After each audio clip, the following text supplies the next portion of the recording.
नमस्कार मित्रों, स्वागत है आपका हिंदी आलोक यूट्यूब चैनल पर। कैसे हैं आप लोग और कैसी चल रही है आपकी तैयारी? असिस्टेंट प्रोफेसर बनने का जो आपका सपना है वो अब लगभग पूरा होने को है। विज्ञापन संख्या 51 के लिए साक्षात्कार की तिथि भी अब घोषित हो चुकी है। उत्तर प्रदेश उच्चतर शिक्षा सेवा चयन आयोग इस समय तैयारी में लगा हुआ है और उम्मीद है कि 30 दिन के भीतर आपके साक्षात्कार हो जाएंगे। अब इसके लिए आपकी तैयारी कैसे चल रही है, ये बहुत ही जरूरी बात है। हमने अपने चैनल हिंदी आलोक, जो हमारा यूट्यूब चैनल है, उस पर हमने 2 वीडियो इससे पहले बनाए हैं, जिनको असिस्टेंट प्रोफेसर साक्षात्कार नाम की प्लेलिस्ट बनाकर संचित कर दिया है, सेव कर दिया है, आपके लिए उपलब्ध हैं। और अब हम वो दोनों वीडियो हमारे 2 जो मैंने इंटरव्यू दिए, एक विज्ञापन संख्या 47 का, एक विज्ञापन संख्या 50 का, दोनों के अनुभव पर आधारित हैं। उससे निश्चित रूप से आप सभी लाभान्वित होंगे। आज जो मैं ये वीडियो बना रहा हूँ, ये सामान्य बातों, जरूरी बातें जो हो सकती हैं, इंटरव्यू देने जा रहे हैं आप, तो क्या क्या आपको ध्यान रखना चाहिए और क्या क्या आप करें तो आप बेहतरीन अंक प्राप्त कर सकते हैं, इंटरव्यू में अधिकतम अंक प्राप्त कर सकते हैं। इस पर आज हम लोग बात करेंगे। तो मैं doctor Alok Kumar Tiwari, assistant professor Hindi, प्रस्तुत हूँ आज इसी बात पर चर्चा करने के लिए।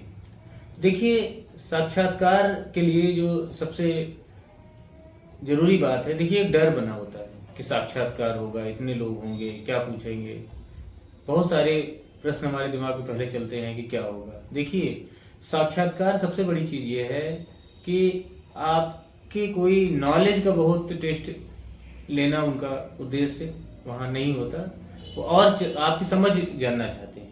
देखिए, रिटन एग्जाम के माध्यम से आपकी जो आपका नॉलेज है, जो आपका ज्ञान है, उसकी परख तो में हो गई है, क्योंकि अगर आपके अंदर ज्ञान ना होता तो आप साक्षात्कार तक ना पहुंचते।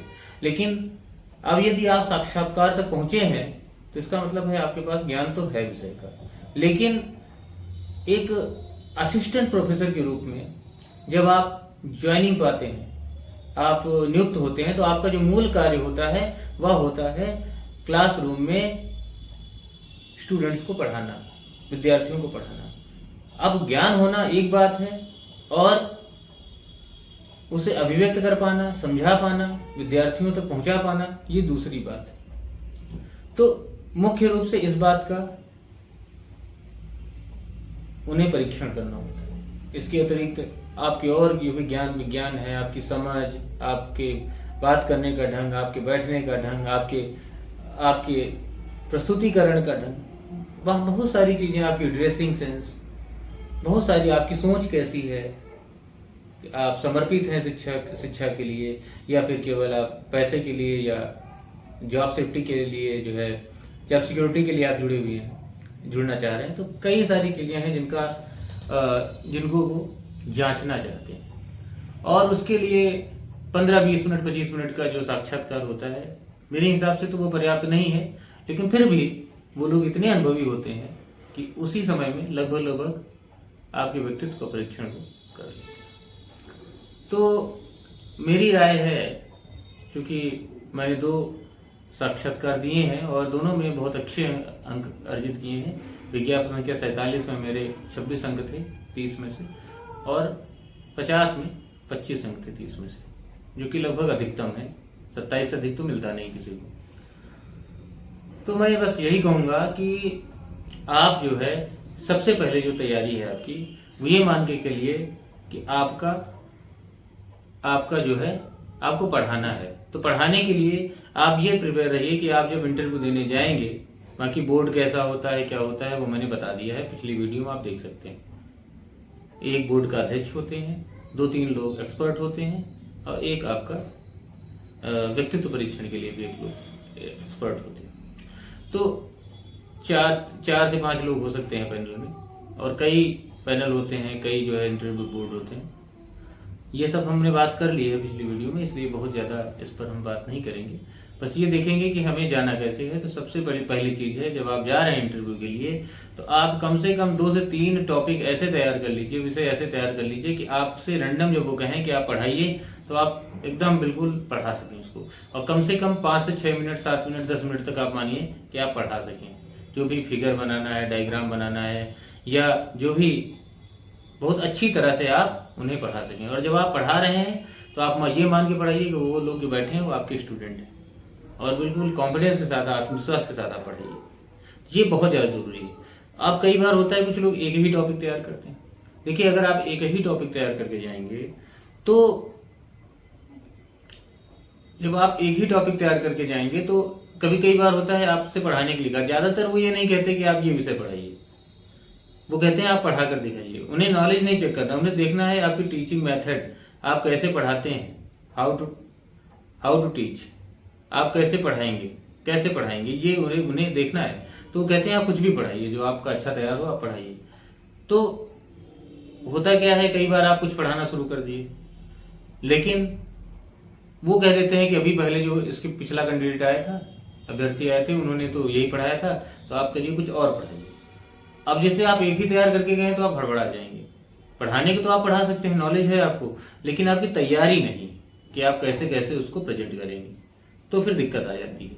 और अगर आप पढ़ा ही नहीं पा रहे हैं तो आपकी सारी नॉलेज बेकार है, फिर उन्हें आपसे कोई मतलब नहीं, आपको सेलेक्ट करने की कोई दूसरी वजह नहीं हो सकती, क्योंकि वह आपको एक प्रोफेसर के रूप, असिस्टेंट प्रोफेसर के रूप में चुन रहे हैं। तो आपका जो मूल काम है, अगर आप वही नहीं कर पाएंगे तो फिर कोई आपके चयन का कोई मतलब रह नहीं जाता। तो ये एक पॉइंट है जिस पर आपको सबसे ज़्यादा मेहनत करनी है, और मेरी समझ में आपको 2 से 3 टॉपिक कम से कम तैयार करना है कि अगर एक वो मना भी करते हैं तो आप दूसरा आराम से बिल्कुल सहज भाव से प्रस्तुत कर सकें। ये ना लगे कि एक मना कर दिया तो हड़बड़ा गया, बिल्कुल वही रट के आए थे, तो ऐसा बिल्कुल ना लगे, पहली चीज। दूसरी बात एक और है कि बहुत लोग केवल पीजी हैं, नेट हैं, वो लोग घबराते रहते हैं कि पीएचडी जो लोग किए हुए हैं उनसे हम कैसे कम्पीट करेंगे, कैसे कंपटीशन करेंगे, वो लोग तो आगे निकल जाएंगे। देखिए, सबसे बड़ी बात यह है कि पीएचडी का कोई अंक मिलना नहीं है, कोई भी अंक नहीं मिलना पीएचडी का। कोई पीएचडी है तो उसका कोई नोटिफिकेशन में ये नहीं लिखा कि इन्हें 1 नंबर भी मिलेगा, तो अंक तो कोई मिलना नहीं पीएचडी का। तो आप इस चीज को लेकर आपको अपने आप को कमतर महसूस करना बंद कर दीजिए कि मेरा पीएचडी नहीं है, या मैं पीएचडी कर रहा होता। मान लो आप सिंपल एमए और नेट भी हैं, नेट जेआरएफ भी हैं सिंपल, आपने अभी पीएचडी शुरू भी नहीं की, तो भी आपको चिंता करने की कोई जरूरत नहीं है। वो पीएचडी के आधार पे आपका सिलेक्शन नहीं कर रहे। पहली बात, उन्होंने आपसे नेट मांगा है नोटिफिकेशन में, नेट आपके लिए पर्याप्त है, आप उसी से लड़ाई पूरी लड़ सकते हैं, जीत सकते हैं। मैंने भी नेट के बेस पर ही नौकरी पाई, मेरे पास भी नेट जेआरएफ था। जब मैं सेलेक्ट हुआ तो कोई मेरे पास पीएचडी नहीं थी, हालांकि मैं पीएचडी कर रहा था, लेकिन फिर भी पीएचडी थी तो नहीं। तो अगर आप पीएचडी नहीं भी कर रहे हैं तो बात आए तो आप कह सकते हैं कि सर मैं शोध कार्य करने की सोच रहा हूँ, ये आप कह सकते हैं। लेकिन अगर कोई बात आती है अपनी तरफ से, वो भी मत कहिए। तो पीएचडी को लेके आपको घबराने की जरूरत नहीं है। दूसरी बात यह है कि कुछ विद्यार्थी प्रतियोगी हैं जो मुझे मैसेज करके पूछते हैं या वैसे पूछते हैं कि सर आप ये बताइए कि मैं बताऊं कि ना बताऊं कि मैं पीएचडी कर रहा हूँ। देखिए, अगर आप पीएचडी कर रहे हैं तो मेरा विचार है कि आप बता दीजिए कि मैं पीएचडी कर रहा हूँ, उसका प्लस पॉइंट मिलता है। अंक नहीं है, लेकिन उनके दिमाग में एक सकारात्मक चीज जाती है कि ये असिस्टेंट प्रोफेसर में कैरियर बनाने के लिए सीरियस है। तो ये आप बता देंगे तो एक और फायदा इसका होता है कि जब आप ये बताएंगे कि मैं इस टॉपिक पर पीएचडी कर रहा हूँ, जैसे मैंने भी बताया था कि मैं बाबा नागार्जुन पर पीएचडी कर रहा हूँ, तो मैंने अपनी दूसरी वीडियो में बताया था, जो 50 वाला विज्ञापन का मैंने उनको बताया कि उन्होंने काफी प्रश्न मुझसे फिर बाबा नागार्जुन पर पूछ लिए थे, और जो भाषा विज्ञान काव्यशास्त्र मुझे ले जा रहे थे उससे मैं हट के अपने विषय पर आ गया। तो इसका बेहद फायदा मिलता है, और मुझे लग रहा है कि अवश्य बताना चाहिए कि मैं पीएचडी कर चुका हूँ, तो बहुत अच्छी बात है। तो बताइए, नहीं भी कर चुके हैं, अगर कर रहे हैं तो आप अपना टॉपिक बताइए, क्योंकि उस टॉपिक पर आपकी समझ अच्छी होगी। आपने बहुत सारी बुकों का संग्रह किया होगा, बहुत सारी पुस्तकें आपने पढ़ी होंगी, तो आप निश्चित रूप से उसमें बेहतर कर सकते हैं। इसमें आपको कोई वो नहीं होना चाहिए। और मेरा मानना तो यह है कि आप इंटरव्यू में कहीं ना कहीं अगर वो नहीं भी पूछते तो आप चर्चा कर दीजिए किसी तरह से, ऐसे ना लगे कि आप बताने के लिए कह रहे हो। तो वो आ जाए, ताकि उससे कई प्रश्न पूछे। जब मैंने विज्ञापन संख्या 50 में बता दिया था कि मैं बाबा नागार्जुन काव्य PhD कर रहा हूँ, तो उन्होंने कई प्रश्न पूछे। कालिदास कविता के बारे में पूछा, मैंने सुनाया। उसके अलावा उन्होंने जो मैंने एक कविता सुनाई थी कि आप कोई भी कविता सुनाई, तो मैंने सुनाई थी बाकी बच गया अंडा, प्रतीकात्मक योजना मैंने पूरी उसकी समझाई थी। तो काफ़ी फायदा उससे मिल जाता है। तो ये आपको फायदा दिखेगा इससे। दूसरी बात है, एक जो करनी है वो ये है कि ड्रेसिंग की बात होती है। ड्रेसिंग सेंस कैसा होना चाहिए? देखिए, ड्रेसिंग सेंस कुछ भी हो सकता है, ऐसी बात नहीं है। बहुत तड़क भड़क वाले कपड़े ना हो, बहुत गहरे रंग वाले ना हो, बिल्कुल लाइट कलर में, और ऐसे हो कि बिल्कुल चुभे ना आंखों को, बिल्कुल सिंपल लगे। आप पहन सकते हैं, पैंट शर्ट पहन सकते हैं। कुछ लोग कहते हैं कोट पहनना जरूरी है क्या? कोट पहन सकते हैं, मैंने पहना था। कोट पहनने हैं तो आप टाई भी लगा सकते हैं, टाई भी लगाइए, कोट भी पहनिए। और नहीं भी पहन रहे हैं कोट और टाई तो कोई ऐसी जरूरी नहीं है। आपका जो एग्जाम हो रहा है, इंटरव्यू हो रहा है, वो ऐसे समय पे हो रहा है, लगभग उस समय गर्मी ही रहेगी, तो आप पैंट शर्ट भी पहन सकते हैं। टी शर्ट और जीन्स मत पहनिएगा। और जूते आप ब्लैक या रेड कुछ भी पहन सकते हैं। आप चमड़े के जूते पहनिए। और सेविंग अगर आप रखते हैं तो रख सकते हैं, बिल्कुल उसको सेट करा के प्रॉपर। और अगर आप क्लीन शेव रहते हैं तो क्लीन शेव रह सकते हैं। मतलब बहुत बड़ी बड़ी दाढ़ी उस तरह आप, वो एक बैड इम्पैक्ट जो है उसमें डालेगी। तो आपको इनसे बचना है। फिर और बातों में जो आपको ध्यान देना है वो ये कि पहले प्रश्न को ध्यान से सुनना है। कई बार होता है कि हम घबराहट में प्रश्न नहीं सुनते और उत्तर दे देते हैं। हमें प्रश्न सुनना है, पहले प्रश्न खत्म हो जाए उनका, 2-4 सेकंड, उनके प्रश्न खत्म होने के 2-4 सेकंड लेकर। देखिए, एक चीज और है, जैसे आपसे सरल क्वेश्चन पूछा गया, सरल प्रश्न पूछा गया, आपने तुरंत बता दिया। कठिन आया तो बिल्कुल एकदम आप चारों तरफ देखने लगे, उनको पता चल जाता है। तो आप एक स्थिति बना लीजिए कि हमको इतने सेकंड बाद ही आंसर देना है। तो कई बार होता है सरल प्रश्न भी है, आप 4 सेकंड बाद बताते हैं, और तो कठिन प्रश्न में भी जब आपको समय लगता है तो उन्हें लगता है नेचुरल ऐसे ही है, ये समय ले नहीं रहे हैं, ये नेचुरल ही है इनका कि 4 सेकंड बाद ही बताते हैं। तो उन 4 सेकंड में जो कठिन प्रश्न है आपको सोचने का मौका मिल गया, और उन्हें पता भी नहीं लगा कि आप सोच रहे हैं और तब बता रहे हैं। उन्हें पता है कि बिल्कुल इनका तैयार है। और जो सरल प्रश्न है उसमें भी आप ऐसे लगा रहे हैं, और अगर आपने सरल प्रश्न में तुरंत बता दिया, कठिन में थोड़ा टाइम लगे बताए, तो उनको लग जाता है कि ये इन्हें प्रश्न कठिन लगा, ये इन्हें सरल लगा। दूसरी बात जो और ध्यान देने वाली है कि आप कभी भी गलत आंसर मत दीजिए। अगर आपको नहीं आ रहा है तो आप क्षमा मांग लीजिए और ये कह दीजिए कि सर मैं इसे पढ़ूंगा। लेकिन आप कभी भी गोल गोल मत घुमाइए, क्योंकि जो साक्षात्कार लेने आपका आए हुए हैं वो जितनी आपकी उम्र है उतने दिन से वो पढ़ा रहे होंगे, आपके पिता की उम्र के होंगे, बहुत सारा उनका अनुभव होगा, तो वो आपको पकड़ लेंगे। और एक बार आप अगर झूठ बोलते हुए पकड़े जाएंगे, मतलब गलत तथ्य देते हुए, बेवकूफ़ बनाते हुए पकड़े जाएंगे, तो ये आप व्यक्तित्व का आकलन कर लेंगे कि ये जो है ईमानदार नहीं है। फिर आपकी ईमानदारी पर सवाल खड़ा हो जाएगा, और बेईमान आदमी को कोई सेलेक्ट नहीं करना चाहता। तो ये अच्छी बात है कि आपको अगर 10 में 5 कुछ प्रश्न आ रहे हैं तो 5 का उत्तर दीजिए, जो नहीं आ रहा तो उन्हें क्षमा मांगकर और कहिए कि मैं इसे पढ़ूंगा, क्योंकि पूर्ण कोई नहीं होता। वो आपसे ये अपेक्षा नहीं कर रहे हैं कि आप 10 में 10 प्रश्नों का उत्तर दे देंगे। वो भी मान के चल रहे हैं कि आप भी एक प्रतियोगी हैं, तैयारी कर रहे हैं, कुछ आ रहा है कुछ नहीं आ रहा, परफेक्ट ना आप है ना वो भी हैं, पूर्ण कोई नहीं है। तो इसलिए बेवकूफ बनाने का प्रयास बिल्कुल मत करिए। जो नहीं आ रहा उसको, या आप अनुमान लगाना चाह रहे हैं, जैसे मैंने भी कई बार अनुमान लगाया था कि गेस करना चाहा, तो मैंने पहले उन्हें बता दिया कि सर मुझे ज्ञात नहीं है इसका उत्तर, लेकिन मैं अनुमान कर सकता हूँ, यदि आपकी आज्ञा हो तो मैं अनुमान करूँ। तो ऐसे में फिर नहीं चुभता, उन्हें लगता है कि हाँ इन्होंने पहले ही ईमानदारी से बता दिया कि नहीं आ रहा। तो अगर अनुमान करना चाह रहे हैं, उनके कुछ आइडिया है तो कर लेने दो। अगर उनका मत होगा कि आप अनुमान करें तो कहेंगे, और अगर मत नहीं होगा तो वो मना कर देंगे।